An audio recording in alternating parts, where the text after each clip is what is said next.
Greetings and welcome to Eureka Hydatos, the final stop in your long journey through this place while you're grinding your relics or just experiencing what Stormblood has to offer.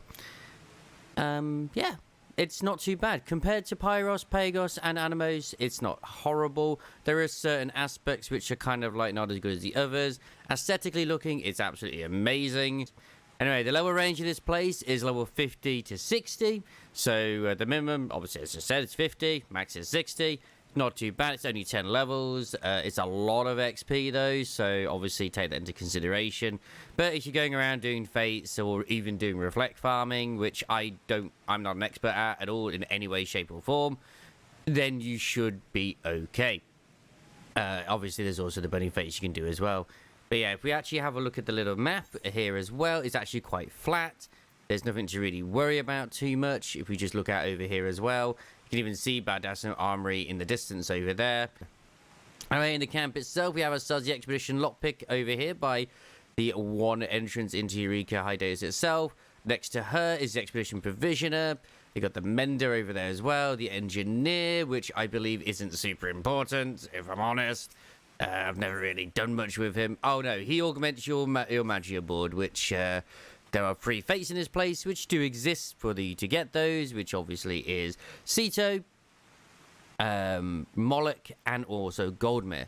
People will farm those and will generally say when it arrives. The Expedition Artisan is over here. He has the Elemental Armor. You'll need to get yourself 60, the maximum amount of logarithms basically in this area, as well as also 30 crystals for the gloves, head, and boots, and 50 for the chest and legs. It's not necessary per se to have this to go into around Eureka, but it is shiny. And shiny is very important. But if you do start doing like Hydatos Armory, then you can upgrade it further to +2, which then has the elemental stuff. Over here we have Drake with the Logos Manipulator. Obviously throw your logograms in there. Get yourself some more logos. Obviously I'll link down below the logo manipulator guide and whatnot, so you can get yourself it sorted. And next to him is Geralt. Now when it comes to Geralt, for the relics of this place, it is 350 Hydatos crystals in total. You need 5 of those for each one at the end. After that, and 100 after that as well. After you've done the initial 150, it will change form after that for the last 200, which may or may not be disappointing. Just to warn you. You've got the Scholar here as well, which, you know, gets some extra story and stuff like that too if you want it.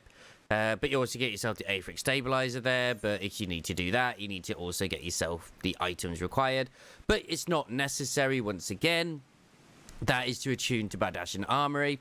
If you are doing a organized group with the what I will link below in the comments, which are like Eureka Academy, Lightforge Academy, or whatever, etc., etc. I will link all the Discords that I know that do Hydatos Armory. I will not be doing a guide on BA because I don't know well enough, but there are guides there to do with BA. Moving on, the actual sort of amount of crystals you'll get per fate here do vary, sadly, from 3 to 30, which is not great, and I will explain as to why. On average, you will get crystals from about 3 to 9, maybe 8 if you're lucky. And every half an hour, OVNI will spawn, which will give you 10 crystals, as long as someone in the instance is attuned to Hydatos Armory. Plus, also, Providence Watcher, which is where you get the crystalline scares from, will also give you 10 crystals as well. He's located down here in this section, and then you'll be fighting like enemies around here to spawn it. OVNI spawns in the south area over here. OVNI usually has a much shorter like timer as well, like only 10 minutes. Make sure someone has the spell, and they will usually prioritize that because it's like a shorter timer compared to half an hour, which most of us do. The logo actions here can be improved, as I was going to go on with the Aetherite Flasks, which you'll hand into the Expedition Alchemist. Aetherite Flasks, you can get those from the Bunny Chest rewards, which the Bunny Chest rewards have several different rewards inside of them. The main one, which of course, compared to, say, for example, in Pyros, Eureka Petrel. Of all the species of petrels known to man, the Eureka Petrel is the only one who is not actually a petrel, but in fact an oversized carnivorous sea slug. Admittedly, unlike most sea slugs, this unique variety possesses the capacity for extended flight, hence the understandable misnomer. So here we have ourselves the sea slug. He is a beautiful little boy. He unfortunately has just a generic mount music as you're going around. But I had this guy, like, drop more often than not while I was going through here, grinding my relics. So he definitely has I would say personally, a higher drop rate than the actual Fire Yeti from Pyros. But that could be just me being lucky or not. It is Shantoto's staff. Now, Shantoto is obviously involved with the Black Mage quest chain, as well as also is a character in Final Fantasy XI. I don't think it looks too bad, really. It would be nice if it had a little bit of shine to it, but it is what it is, and yeah, it's fine, it's fine. Now, Dragoon-wise, we have ourselves the Absolute Lance, which is a weapon that you'll recognise if you do Badass in Armory. This can drop from a gold chest as well in the Bunny Fates. It doesn't look fantastic, but obviously because Eureka is a like an homage and reference to Final Fantasy XI, this is the weapon that Absolute Virtue uses. If I recall, that is the correct one, and it's nothing which I'd say like anyone's gonna go out of their way to be like, oh my god, I must get this weapon. This is amazing, but it's nice to have just for the sake of collection and maybe nostalgia if you played the original Final Fantasy XI. And then, of course, we have ourselves the last weapon, which, of course, does drop as well from the chest. Now, I'm going to butcher this name, is Pennyflus's staff, which is basically Penny's spear from Pyros, the last boss in that zone. Personally, this is the one which is better. It's not worth a lot on the market board. It's about 20k, at least at the time when I was trying to sell it. It's probably even less at this point. But it's at least aesthetically a better looking weapon than the Absolute Virtue's weapon, the Absolute Lance, because it's just got a nice little sort of crimson glow to it, and it's not too bad.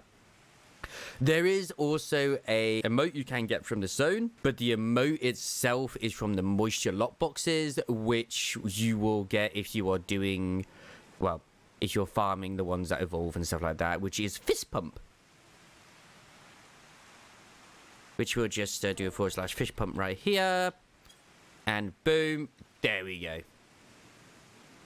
Nothing too crazy. It's not like one that automatically like refreshes over time or anything like that, but it is just what it is. Last but not least, I thought I would at least show you the Ozma mount, which you get from clearing BA. Which I would recommend clearing BA at least once to complete the story of Eureka, because you kind of need to.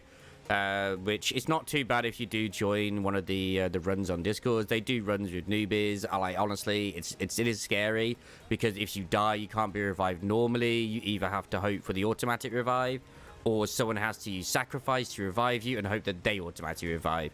But yeah, you get to sit on the ball. You get to sit on what I would consider the most disappointing secret boss in the entire Final Fantasy history. Just a ball from Final Fantasy IX. It's not the worst thing in the world, but as a mount, I quite like it. It's just a shame it plays the generic mount music. That's basically Hydatos in a nutshell in what you can expect from this place. Nothing too crazy, hopefully, nothing too overwhelming. Obviously, I'm going to go into more detail with certain things at another time. Check us out on twitch.tv/Wobsy, playing through Dragon Quest XI as of recording at this time. Playing some other stuff too. Obviously, Final Fantasy XIV as well. I'll see you then. Take care of yourselves, and ta-ta for now.